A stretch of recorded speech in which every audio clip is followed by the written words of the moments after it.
Hello everyone, welcome to my YouTube channel in Vaswani education. आज हम start करने वाले हैं कॉस्ट अकाउंटिंग के एमसीक्यू सॉल्यूशन। आज मैं पेपर 2018 और 19 का सॉल्यूशन आपको प्रोवाइड करने वाली हूँ। इफ़ आपने मेरी चैनल अभी तक सब्सक्राइब नहीं किए तो प्लीज़ सब्सक्राइब कीजिए ऐसे और इंफॉर्मेटिव वीडियो के लिए, जिससे आपको और हेल्प मिलेगी आपकी स्टडीज़ के लिए। 14 मार्क्स के एमसीक्यू गुजरात यूनिवर्सिटी में पूछे जाते हैं, तो ये बहुत इम्पॉर्टेंट है एमसीक्यू करना। जैसे कि हम प्रीवियस ईयर क्वेश्चन के पेपर के सारे एमसीक्यू कर लेंगे तो वो बहुत ही इम्पॉर्टेंट रहेगा, क्योंकि मोस्ट टाइम इम्पॉर्टेंट क्वेश्चन भी रिपीट किए जाते हैं एमसीक्यू में। इफ़ आप 7 to 8 ईयर्स के प्रीवियस ईयर के क्वेश्चन ईयर के एमसीक्यू कर लेंगे तो आपके 14 मार्क्स कहीं नहीं जाने वाले। तो लेट्स स्टार्ट द सॉल्यूशन। ये है 2018 का paper.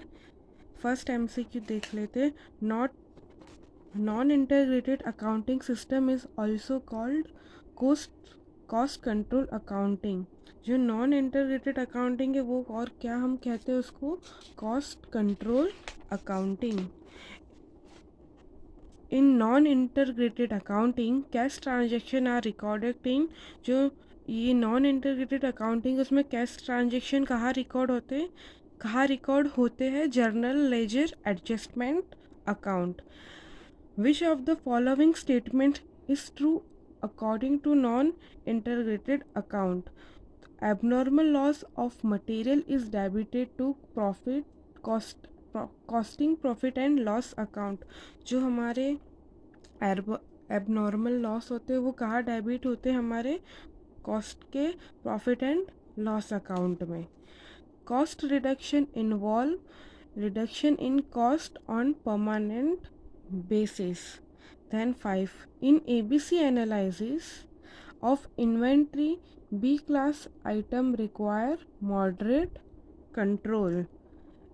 If the overhead absorbed are higher than the actual overhead incurred, the situation is called over absorption of overhead. जब हमारी actual overhead से ज़्यादा वो हायर होती है हमारी ओवरहेड ऑब्जर्प्शन, तो उसको हम क्या कहते हैं, वो कौन सी सिचुएशन होती है, ओवर ऑब्जर्प्शन।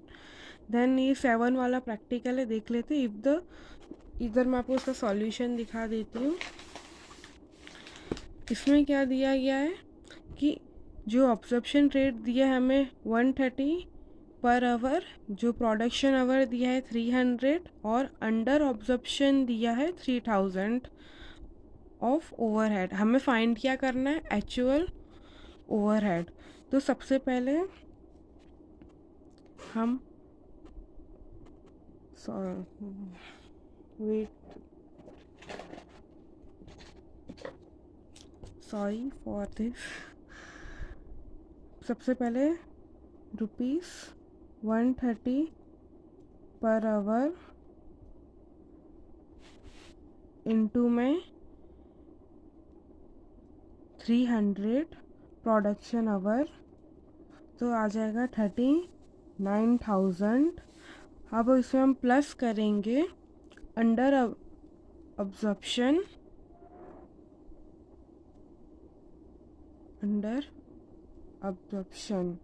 कितना है 3000, तो आ जाएगा 42,000 हमारा एक्चुअल ओवरहेड। बस सिंपल सा सॉल्यूशन था इसका। देन आगे देख लेते हैं। 8. The appropriate cost driver for repair and maintenance is number of sets. इसका मैं आपको एक टेबल बता देती हूँ, ये आप लर्न कर लेना, ये मोस्ट इम्पॉर्टेंट है। ये टेबल है इसका, पेज नंबर 8 पर है, एक्टिविटी बेस्ड कॉस्टिंग में। इसमें ये आप लर्न करना, इसमें से 110% MCQ ज़रूर आएंगे। Then it is a 9 number. It is a possible to ascertain most accurate and realistic product cost by adopting activity based costing. Then 10. Which of the following activity is connected with the cost driver of number of workers. तो क्या है, training. इसमें कौन सी activity connected है number of workers से, तो training. फिर conversion cost include direct wages and factory overhead. Then 12, ये भी प्रैक्टिकल है, इसका हम सॉल्यूशन देखेंगे। हम इधर हमें क्या दिया गया है नंबर 12 में, total marginal cost of company कितनी है, हमारी मार्जिनल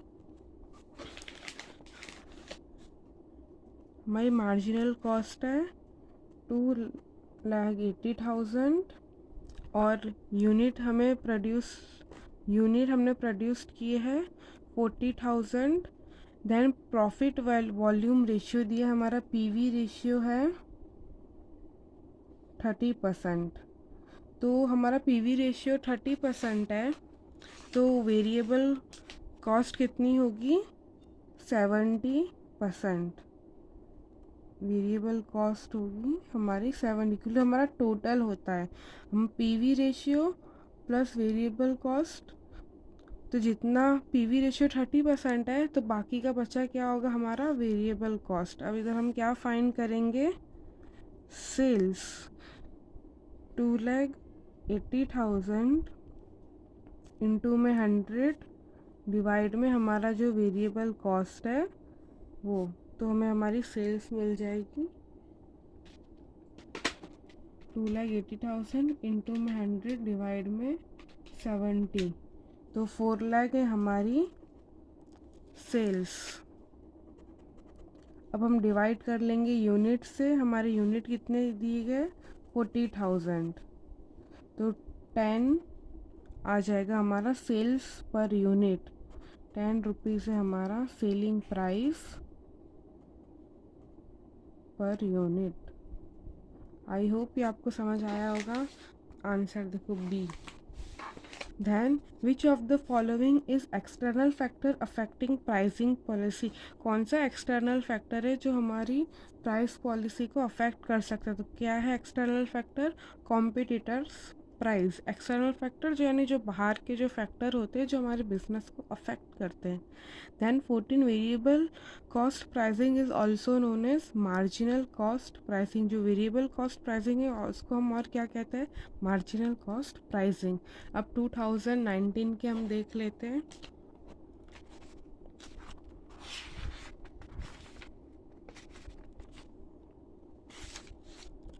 यहाँ से स्टार्ट हो रहे। फर्स्ट है, in non integrated accounting system credit purchase of material is credited to journal ledger adjustment account. जो हमारा इंटरग्रेटेड अकाउंटिंग सिस्टम है उसमें जो हम क्रेडिट पे जब परचेस करते तो वो किस अकाउंट में क्रेडिट किया जाता है, journal ledger adjustment account. In integrated accounting system, abnormal wastage of material is debited to costing profit and loss account. Then in integrated accounting system, under recovery of factory overhead, तो debited to costing profit and loss. ये आपको सब learn करने होंगे, ये बहुत important है, इसमें जर्नल एंट्री करनी है। तो आप ये, और मैं आपको एक टेबल शो करती हूँ, वो आप लर्न कर लेना, जो आपको सम करने में भी हेल्प करेगा और इसमें से एमसीक्यू भी आएंगे। टेबल है 6 पेज नंबर पर है, ये टेबल आप लर्न कर लेना, जिससे आपको ये चैप्टर करने में बहुत ही आसानी होगी और इससे आपके एमसीक्यू भी हो जाएंगे और आप इजीली जर्नल एंट्री भी कर पाएंगे। ध्यान देखते आगे MCQ number 4। In integrated accounting system, depreciation on factory asset is debited to factory overhead. Then in integrated accounting system, credit sale is debited to journal ledger adjustment account. Then number 6, in integrated accounting system, prepaid rent included in factory overhead is debited to prepaid rent account। ध्यान number chapter 2 के देख लेते हैं। If the overhead absorbed are higher than actual overhead incurred it is called over absorption. देखो ये MCQ repeat हुआ हमारा। Then in ABC analyse of inventory A class item require tight और स्ट्रिक्ट कंट्रोल। अब देखो पहले हमने जब 18 में किया उसमें क्या था बी क्लास, तो बी क्लास के लिए हमारा क्या था मॉडरेट कंट्रोल, और ए क्लास के लिए क्या टाइट और स्ट्रिक्ट कंट्रोल। देन ये फॉर्मूला है, in the formula of EOQ A denote is annual consumption. Which of the following cause of labor turnover is avoidable cause? Dissatisfaction with job. Which of the following cause of labor turnover is unavoidable cause? Personal program. Cost reduction involve reduction in cost on permanent basis। देखो ये भी हमारा repeat हुआ, हो रहे हैं ना MCQ repeat. तो वैसे ही आप अगर प्रीवियस ईयर के कर लेंगे ना क्वेश्चन ईयर पेपर, तो आपके 14 मार्क्स एकदम पक्के हो जाएंगे। Then it is possible to ascertain most accurate and realistic product cost by adopting activity based costing. Then in activity based costing dash are most cost center, तो क्या है cost pull। Which of the following activity is connected with the cost driver of number of workers? तो workers से related इधर क्या है recruitment, पहले क्या थी training। Then which of the following activity is connected activity with the cost driver number of purchase order. अब इसमें कौन सी activity number of purchase order से कनेक्टेड है, तो इसमें ऑल ऑफ दी अबो सारी, analyse of proposal, issue of purchase order, negotiation with supplier. Then the appropriate cost driver for repair and maintenance overhead, तो क्या है number of setups. Last 4 unit के देख लेते हैं MCQ। Which of the following factor is internal factor affecting price policy. पहले हमसे external पूछे गए थे, इसमें क्या पूछे गए इंटरनल फैक्टर। तो इंटरनल फैक्टर क्या है goal of the company. Then number 2 variable cost pricing is also known as marginal cost pricing. देखो ये MCQ भी रिपीट हुआ। Which of the following is external factor affecting pricing policy. देखो आया, ये भी रिपीट हुआ, सेम रिपीट हो रहे हैं। इसका आंसर क्या है competitor price. Conversation cost include direct wages and production overhead. देखो ये भी रिपीट हो रहा है। फिर कंट्रीब्यूशन का क्या है formula, sales minus variable expense, तो हमें कंट्रीब्यूशन मिलता है। और sales into profit volume ratio, तो भी हमें क्या मिलता है, इसका आंसर क्या है A and B both. I hope आपको ये वीडियो अच्छा लगा हो, तो प्लीज़ डू कमेंट, लाइक,